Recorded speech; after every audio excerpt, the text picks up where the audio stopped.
Oi, turma, tudo bem? Hoje a gente vai falar sobre o processo de ensino na escola. Por quê? O que caracteriza o exercício do magistério? É exatamente a atividade escolar. Então, nós só somos professoras e professores porque temos alunos. Uma coisa está ligada à outra, né? Nós estamos fazendo nossas reflexões de hoje com essa apresentação com base ainda no capítulo 4 do livro do Libânio, para vocês verem, né, que um livro ele proporciona muitas reflexões, muitos aprofundamentos. Então, quanto tempo a gente ainda está tratando de temas propostos pelo Libânio? Como é que se compõem então as matérias escolares, né? As matérias escolares elas se compõem com objetivos, com conteúdos e métodos, formas de organizar o ensino e a avaliação, né? Então, os objetivos são objetivos de aprendizagem, onde eu quero que esse meu aluno, essa minha aluna chegue. Ele vai sair de um lugar do conhecimento e vai estar num outro lugar de conhecimento. Ele vai poder alterar esse modo de conhecer dele. Então, por exemplo, eu quero que ele identifique, eu quero que ele conheça, que ela diferencie. Então, a gente tem essa dificuldade, às vezes, de pensar o objetivo de aprendizagem dentro daquele conteúdo que a gente pretende ensinar. E em relação ao método, é como ensinar, né? Como ensinar português, como ensinar química, como ensinar física, né? Então, como é que a gente vai organizar esse ensino de acordo com o perfil do grupo, né? Tudo isso são coisas que a gente precisa pensar. E pensar inclui pensar o ensino-aprendizagem, que, segundo o autor, né, a proposta é que seja ensino-aprendizagem, dois lados de uma mesma moeda, né? Mas vamos em frente. O que caracteriza então o ensino-aprendizagem? As características do processo de ensino, os processos didáticos básicos, o próprio ensino-aprendizagem, a estrutura, os componentes que compõem a dinâmica do processo de ensino, né? O que faz com que esse processo de ensino seja vivo, esteja em movimento, por isso que a gente diz que ele é dinâmico, né? E como é que se estrutura esse trabalho, então, da professora, do professor, que seria o trabalho docente? Ainda, que caráter é esse que tem esse processo educativo de ensino e o ensino crítico? São esses pontos exatamente que o Libânio traz para nós, para nossa reflexão. Que características? A gente começa então por um dos pontos, né? As características do processo de ensino. Quais seriam essas características, né? A atividade de ensinar é vista comumente como uma transmissão da matéria aos alunos, realizando exercícios repetitivos, quer dizer, ele passa o conteúdo, a professora passa o conteúdo, propõe uma memorização desse conteúdo, né? Aí, daí aplica exercícios para ver se realmente o estudante memorizou, decorou, né? Isso então estaria dentro da perspectiva do método tradicional, onde se tem uma excessiva importância do conteúdo. Esse autor que nós estamos trabalhando, ele é exatamente da teoria crítica de conteúdo. É uma teoria que faz uma crítica social aos conteúdos, porque ele não é questão de abolir os conteúdos, não, ele dá valor ao conteúdo, só que ele acha que não se pode dar uma excessiva importância ao conteúdo, e sim considerar esse processo de aprendizagem, né? Então, como que seria isso? Seria então a professora com ações conjuntas com o estudante, com o discente, para assimilação desse conteúdo. A assimilação é diferente de passar o conteúdo, né? Onde tu vai buscar assimilar, quando tu diz que precisa ter uma assimilação do conteúdo, tu estás considerando que tem um processo aí de assimilação, né? Porque o ensino somente transmissivo, ele não cuida se os alunos estão preparados para passar adiante para uma matéria nova. Ele não se importa de ver as dificuldades individuais de cada aluno para compreensão da matéria, né? Outra característica é que o trabalho fica muito restrito às paredes da sala de aula, sem se preocupar com a prática da vida cotidiana das crianças ou dos jovens fora da escola, que isso influi poderosamente nas condições de aprendizagem, essa vida fora da escola, como vive esse grupo, né? Então, isso seria na tradicional, mas nessa proposta didática de crítica aos conteúdos, ela prevê então a assimilação do conteúdo, o estímulo a uma assimilação consciente e as forças intelectuais próprias. Quero dizer então com isso é que cada estudante traz consigo uma vivência, uma trajetória, então ele está em alguma fase diferenciada da sua vida. Dessa forma, a gente pode considerar que o ensino é um processo, então, ele se caracteriza pelo desenvolvimento e pela transformação progressiva das capacidades intelectuais dos alunos. Essas capacidades vão se desenvolvendo em direção ao domínio dos conhecimentos e habilidades até a sua aplicação. Qual seria então a referência do trabalho docente?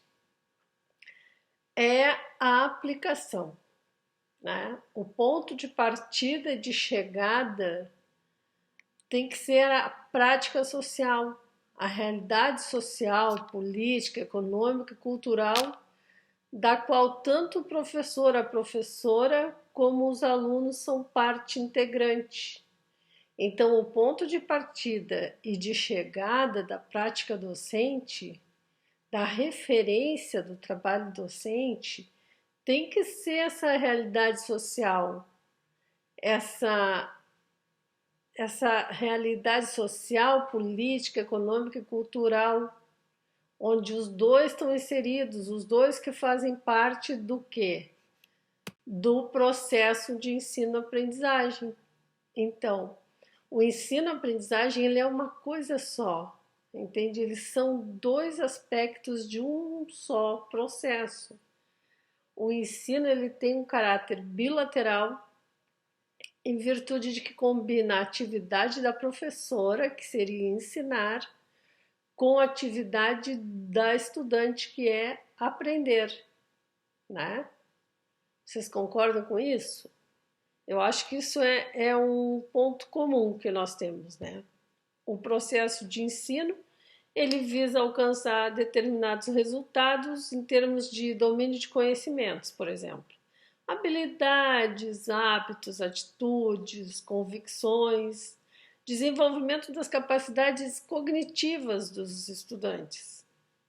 Na história da didática e na prática escolar, sempre esteve presente a propensão em acentuar os conteúdos de ensino, ora acentuava os conteúdos, ora o desenvolvimento das capacidades e habilidades, separando o que se costuma chamar de aspecto material e aspecto formal do ensino.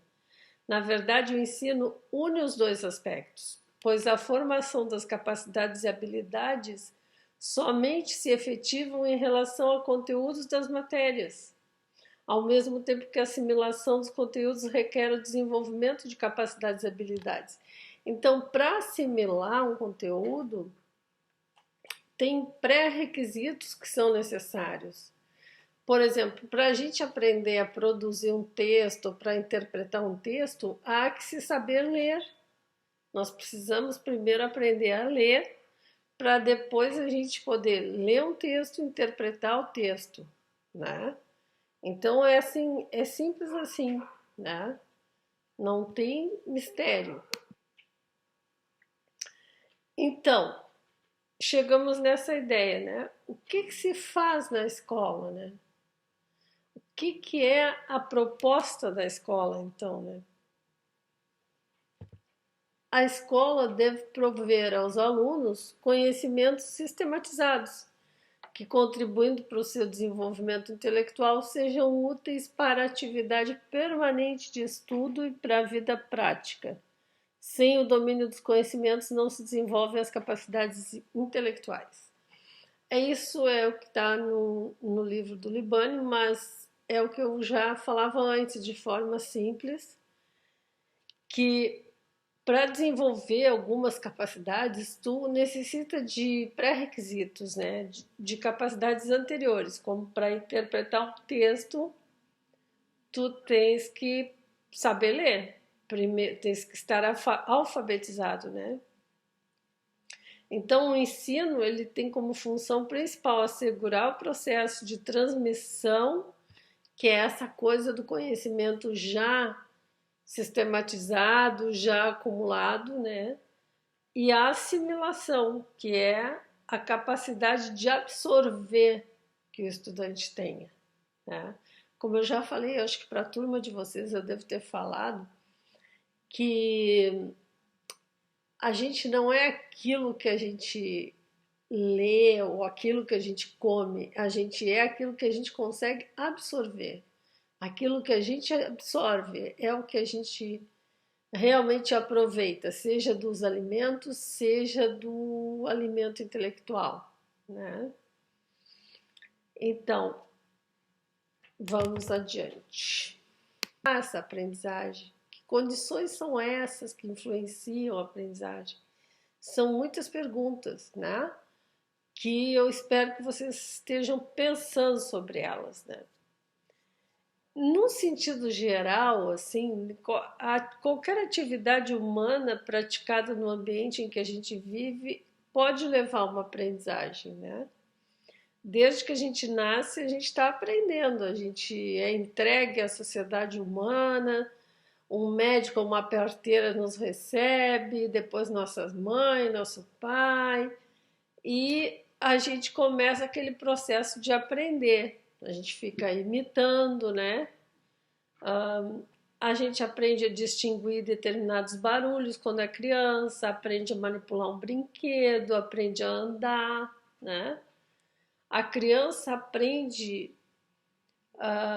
habilidades de lidar com as coisas, né? De andar de bicicleta conforme ela vai crescendo, né? Andar de bicicleta, nadar, correr,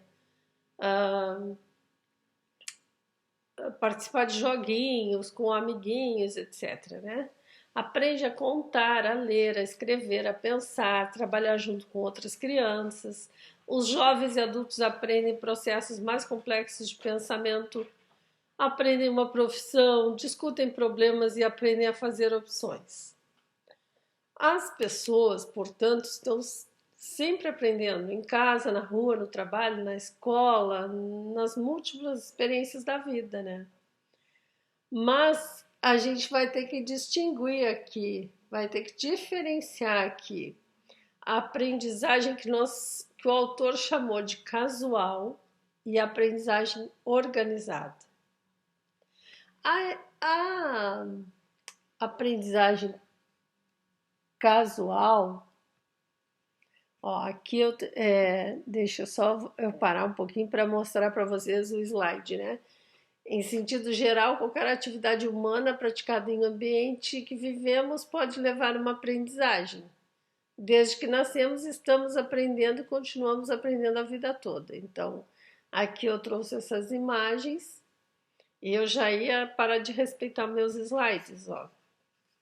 Mas é importante a imagem, né? E daí também aqui, ó, a divisão que o autor faz entre as diferenças de aprendizagens, né? da aprendizagem casual e a organizada. E é na escola que se aprende de forma organizada. Então chegamos onde queríamos, né? Na questão da escola. A aprendizagem escolar é, assim, um processo de assimilação de determinados conhecimentos e modos de ação física e mental, organizados e orientados no processo de ensino. Então, por que que é física e mental? Porque aqui a gente tem a imagem do menino com a lupa, né? Observando. A gente faz diversos exercícios de psicomotricidade, por exemplo, né? Quando na educação infantil a gente aprende a pular pneus, a pular boneco, a fazer pular sapata, né? Alguns dizem. A gente aprende muitas formas que envolvem o físico, que a gente aprende a contar um, dois, pulando, uh, pulando num pé só, ou jogando a bola e fazendo o ritmo da contagem com a bola, né? A gente aprende junto com o nosso corpo, na verdade. Então a gente pode dizer que a aprendizagem efetiva ela acontece quando, pela influência da professora, são mobilizadas atividades físicas e mentais próprias das crianças no estudo das matérias. É o que denominamos de processo de assimilação ativa. Então, quando tu mobiliza a criança, tu desperta aquela motivação, aquela curiosidade para que ele aprenda, ele ou ela, né? Pode ser através da linguagem apenas. Às vezes pode acontecer quando tu conta uma história, com as crianças acontece muito isso, da contagem de historinhas, né? E a criança começa a criar significados e imaginação e ela começa a assimilar aquilo, a dar um conteúdo, um significado próprio para aquilo. Então, é bem interessante como que isso acontece, né? A gente quando fala assim, né? A gente imagina logo uma sala de aula prática, né? Onde a gente possa tocar nas coisas e tal, mas também com a imaginação, com a linguagem se usa muito. E vocês podem perceber que a gente faz isso com as crianças, de contar a história e tudo mais. Depois a gente fica mais adulto, mais jovem e adulto, e a gente começa a gostar muito das historinhas, das seriados na TV, da novela, do filme. Então a gente meio que transpõe essa coisa que era lúdica da criança para esse tipo de coisa. E no ensino a gente tem que saber usar isso a nosso favor, nós como professoras, né? Porque a aprendizagem escolar é um processo de assimilação de determinados conhecimentos e modos de ação física e mental, organizados e orientados dentro do processo de ensino. Os resultados da aprendizagem se manifestam em modificações nas atividades externas, mas também internas do sujeito, nas suas relações com o ambiente físico e social. Por isso que alguns dizem, né, que educação é mudança de comportamento, porque ele agindo na transformação lá no interno da pessoa, a pessoa acaba também mudando seu comportamento muitas vezes.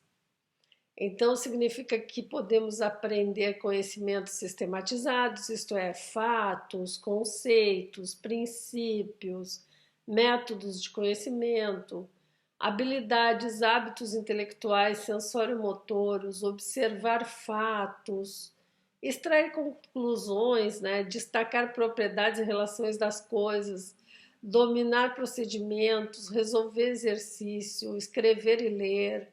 Quanta coisa, né? Nós seres humanos somos interessantes assim nisso.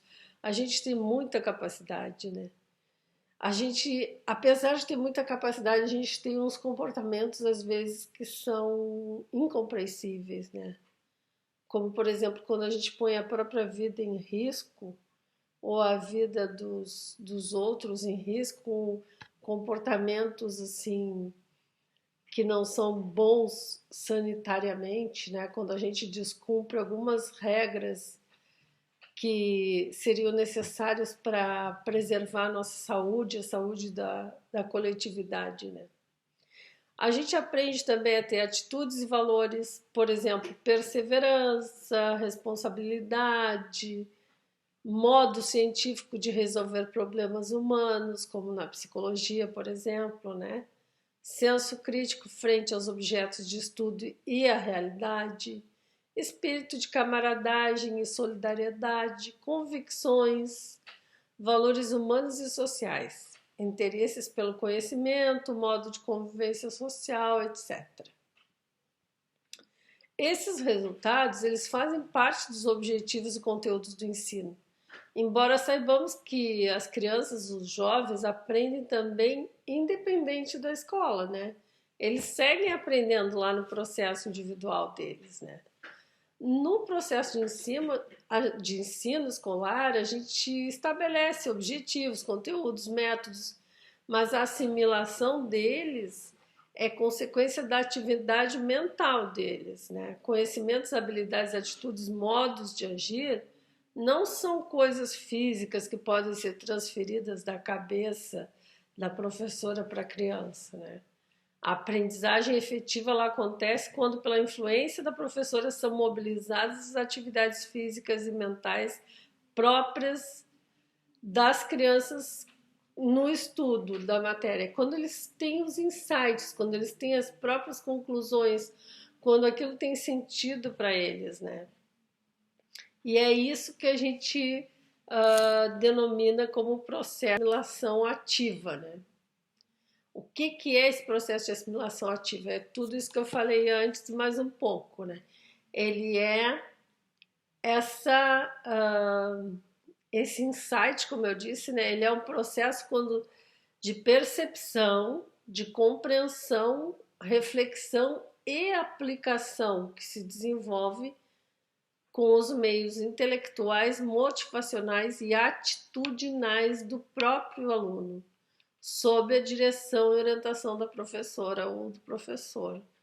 Então, é quando a criança compreende, a criança ou o jovem, né, ou até o adulto.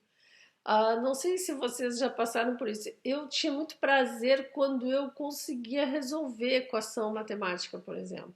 Ou quando tem qualquer coisa assim que eu fico tentando aprender e que eu tenho alguma dificuldade e daqui a pouco dá aquele estalo, né?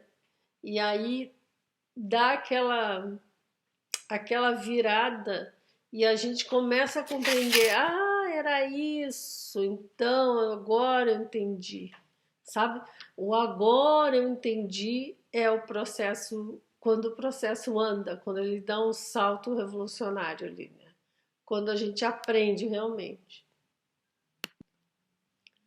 Então, para que se realize na escola o processo de assimilação ativa de novos conhecimentos e, por meio dele, o desenvolvimento das forças cognitivas dos alunos, é preciso a ação externa da professora, isto é, o ensino, seus componentes, objetivos, conteúdos, métodos e formas organizativas. Isso quer dizer o quê? Que não é espontâneo, que não é casual, que não é qualquer pessoa que sabe ensinar, ou que não é o professor, porque dar aula é um dom. Não é um dom, é um conjunto de técnicas que se aprende, que é profissão, que a gente pode aprender mesmo a gente não tendo muita capacidade, digamos, espontânea, comunicativa, mesmo a gente sendo tímido, né? A gente tem capacidade de aprender a instrução e o ensino. Esse processo que a gente estava falando de assimilação ativa é um dos conceitos fundamentais da teoria da instrução e do ensino. Esse conceito ele permite a gente entender que o ato de aprender é um ato de conhecimento pelo qual a gente assimila os fatos, a gente assimila fenômenos e as relações do mundo. as relações da natureza, da sociedade, e isso se dá através do estudo das matérias e do conteúdo, porque não é assim, a gente não aprende também de forma espontânea só. A gente tem um limite para a educação casual, para a educação espontânea. A não ser alguns gênios, algumas pessoas especiais que eram muito dedicadas também, que são autodidatas, mas elas também se dedicam a buscar esse conhecimento que foi acumulado pela humanidade. Então também não é uma coisa assim do nada, que a pessoa nunca se interessou, não lê, não faz nada e aprende sem mais sem menos, né? Então, a gente pode dizer que a aprendizagem é uma relação cognitiva entre o sujeito e os objetos do conhecimento. Tem uma atividade do sujeito em relação aos objetos do conhecimento para assimilar eles. Ao mesmo tempo, as propriedades desse objeto atuam no sujeito, modificando e enriquecendo suas estruturas mentais. Quer dizer, eu aprendo, quando eu leio algo, eu leio um conceito, eu vivo aquele conceito na prática, eu busco aquela aprendizagem, eu sou provocada pela escola, pela professora, também aquilo muda alguma coisa em mim. Eu já não sou mais a mesma depois que eu aprendo, entende? Por isso que ele diz que o objeto também acaba mudando a pessoa, porque enriquece as estruturas mentais dessa pessoa, né? E por esse processo, então, se formam conhecimentos e modos de atuação pelos quais a gente amplia a compreensão da realidade para poder transformar essa realidade, tendo em vista necessidades e interesses humanos e sociais. Então, a gente precisa avançar como humanidade, né? Vocês têm aí a prova agora das vacinas, é uma prova concreta, né? De que a gente precisou se puxar, né? Precisou buscar o máximo de conhecimento que se tinha acumulado para produzir vacina para salvar as pessoas, né? Para nos salvar, salvar a humanidade, né? Então foi um processo bem interessante da gente observar isso. E aquela pessoa que está dirigindo o processo educativo, que é a professora, o professor, ele ele ou ela, né, ele propõe objetivos, conteúdos, tendo em conta características dos seus alunos, da sua prática de vida. Então, é muito importante a gente conhecer o perfil desse grupo que a gente está atuando, para que se possa considerar as características do grupo, né? Os alunos, por sua vez, dispõem em seu organismo físico, psicológico de meios internos de assimilação ativa. Então, tem certos pré-requisitos, né, para a aprendizagem. Eles constituem um conjunto da capacidade cognitiva, como, por exemplo, a capacidade de perceber coisas, né, a capacidade de se motivar, de compreender, capacidade de memória, de atenção, de atitude, de conhecer coisas anteriormente, né, antes de vir ali para aquela sala de aula. Então, os estudantes não aprendem só na escola, a gente já falou isso, né? Eles aprendem também fora da escola, então eles trazem consigo essas aprendizagens, né? E quais seriam então os níveis dessas aprendizagens, né? Os meios internos pelos quais o nosso organismo psicológico aprende são bastante complexos, né? Mas a gente pode esquematizar dizendo que há pelo menos dois níveis da aprendizagem humana, que a gente considera que é o reflexivo e o cognitivo.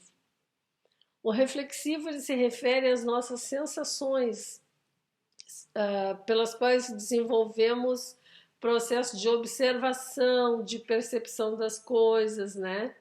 As nossas ações físicas no ambiente, onde quando a gente toca, a gente sente cheiro, a gente tem tato, né? A gente tem esse processo de absorção, de percepção do ambiente. Essas aprendizagens elas são responsáveis pela formação de hábitos sensório-motores, né, sensório-motores, e são as que predominam na fase inicial do desenvolvimento da criança. Por exemplo, agarrar objetos, distinguir cores, formas, sons, andar, né?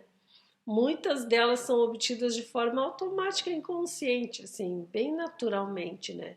Esse nível de aprendizagem continua ocorrendo durante toda a vida humana. A gente tem capacidade de aprender durante a vida humana, né? Já o nível reflexivo, né, ele se entrelaça com o cognitivo, no que se refere à aprendizagem de determinados conhecimentos, operações mentais, no caso. Ele caracteriza pela apreensão consciente, compreensão e generalização das propriedades e relações essenciais da realidade. Então, se no cognitivo lá eu aprendia mesmo sem querer, né? Aqui eu aprendo já conscientemente, né? Eu tenho uma compreensão e uma generalização. É todo o nosso estudo de matemática, aprender a contar, diminuir, a dividir, a multiplicar. Então a gente já começa a ter noção do que significa dividir um brinquedo com o seu irmão, dividir um presente, um pacotinho de bala com o irmão. Ganhou um pacotinho de bala, tem que dividir com o teu irmão. Ganhou um chocolate, tem que dividir com o teu irmão. Então a gente já sabe, a gente já aprendeu o que isso significa na prática, né? Ou divide com o teu amiguinho, né? Dá um pedacinho para o amiguinho. Isso tudo é uma coisa bem, é um conceito bem aprendido, assim, né? Então, nesse nível cognitivo, as pessoas aprendem tanto em contato direto com as coisas no ambiente, assim como eu falava, né? Quanto com as palavras que designam coisas e fenômenos do ambiente. Significa que, como instrumentos de linguagem, as palavras constituem importante condição para a aprendizagem. É muito importante vocês que trabalham com português, por exemplo, com a linguagem, vocês sabem que podem formar a base dos conceitos com os quais a gente pode pensar. Então, assim, tem muito a ver com a assimilação ativa, como eu já falava antes, a questão da história, né, da história contada, desde lá, quando a gente é criança até mais tarde, né, a gente já fica maiorzinho, né? Então, esse nível cognitivo, ele se entrelaça com o reflexivo e se refere à aprendizagem de determinados conhecimentos e operações mentais que são pela apreensão consciente, né? A gente aprende a plantar, cultivar, a gente aprende tecnologias, né? Então são coisas assim bastante objetivas e conscientes, né?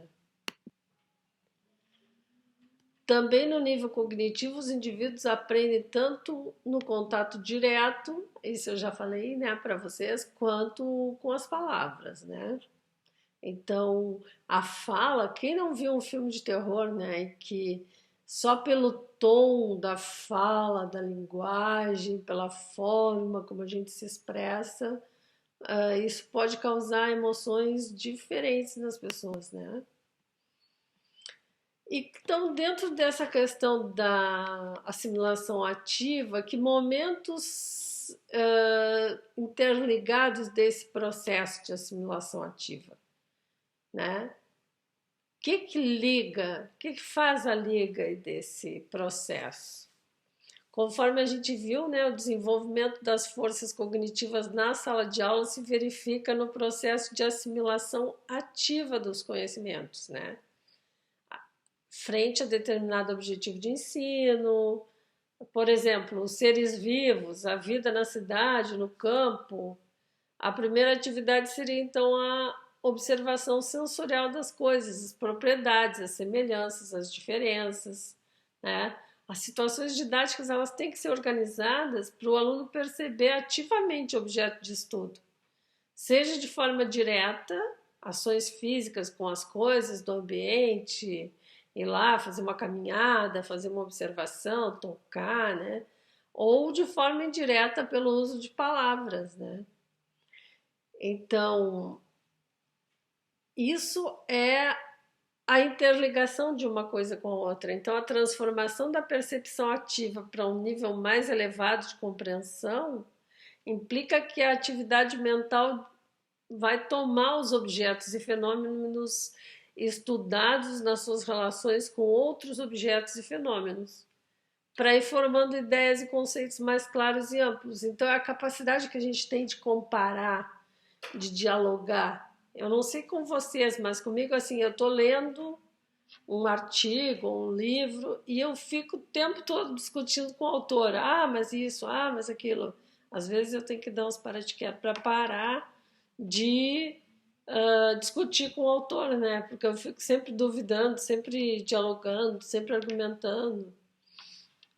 Então não se trata de uma etapa e outra etapa estanque, assim, separada, uma separada da anterior, mas de uma transformação, um aprimoramento das primeiras percepções que agora passam por uma análise, uma síntese, pela abstração, generalização e sistematização.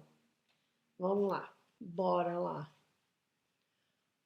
Ah, esse aqui eu já falei.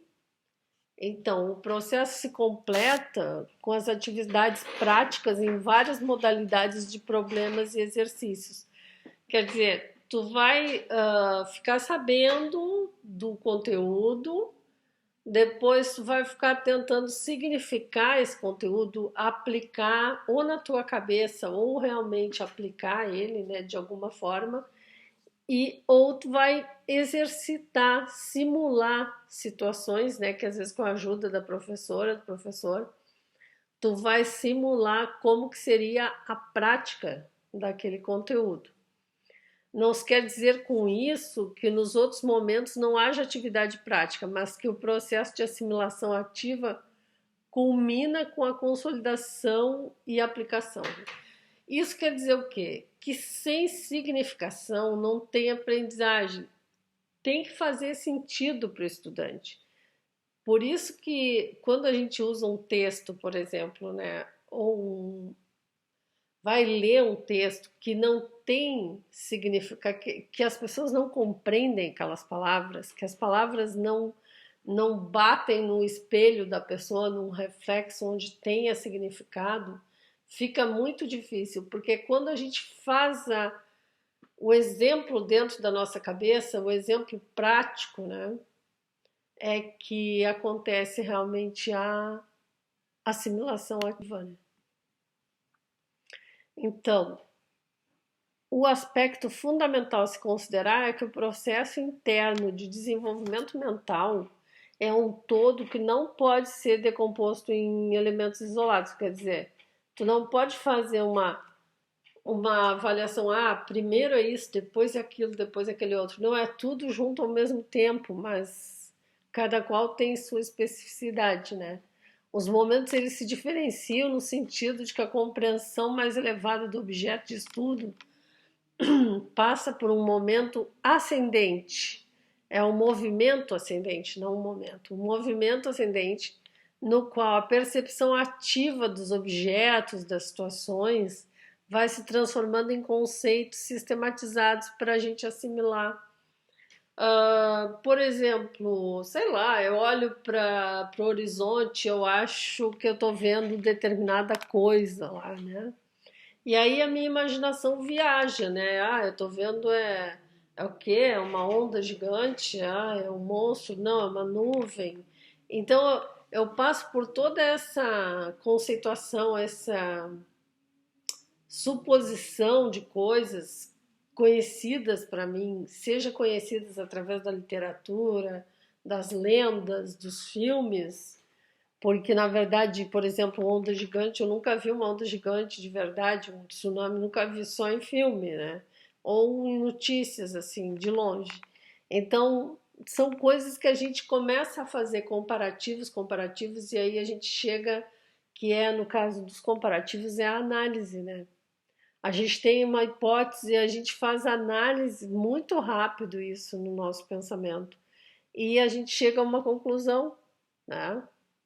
E aí assimila, não, era uma nuvem que estava se formando, ela ficou perto do mar, aí parecia até uma onda gigante, mas não era. Então, assim, o nosso processo é assim que acontece, mas é importante a gente saber que os alunos também pensam isso em relação aos conteúdos que a gente está trabalhando. Então, as características da aprendizagem escolar. A aprendizagem escolar é uma atividade planejada, intencional e dirigida, e não algo casual e espontâneo, tá? Acho que está bem claro, acho que a gente entende isso, né? Aprendizagem e ensino formam uma unidade, mas não são atividades que se confundem uma com a outra. A atividade cognitiva do aluno é a base e o fundamento do ensino, e este dá direção e perspectiva à atividade por meio dos conteúdos, problemas, métodos, procedimentos organizados pela professora em situações didáticas específicas. Então, assim, um é fundamental para a existência do outro. Um não existe sem o outro, né? A professora e o seu estudante. Então, vocês são importantes, sim, para o processo de ensino, né? Todo conhecimento ele se baseia nos dados da realidade, que são o conteúdo, né? O conteúdo tem que estar baseado na realidade. E a apreensão dos dados da realidade requer ações mentais. Eu não tenho como, eu tenho que olhar, eu tenho que ter uma forma de olhar, digamos que eu seja cega, mas eu tenho uma forma de aprender essa realidade. Por isso, a atividade de ensino não pode se restringir às atividades práticas. Elas sempre, elas somente fazem sentido quando suscitam atividade mental nos alunos. Então, eu tenho que trabalhar com a imaginação dos alunos, porque senão não vai ser, vai estar prejudicado o processo de ensino-aprendizagem. Se eu só levar as crianças na pracinha e deixar eles brincando por conta deles, não vai haver aprendizagem organizada. Eu tenho que saber por que eu estou levando as crianças lá na rua, por que elas vão usar determinado brinquedo. Eu tenho que ter um objetivo, um planejamento para fazer determinada coisa, porque, por exemplo, se eu levo as crianças para fazer um jogo qualquer, depois elas têm que, ou para fazer um passeio, elas têm que voltar para a sala de aula e fazer alguma produção em cima daquele passeio.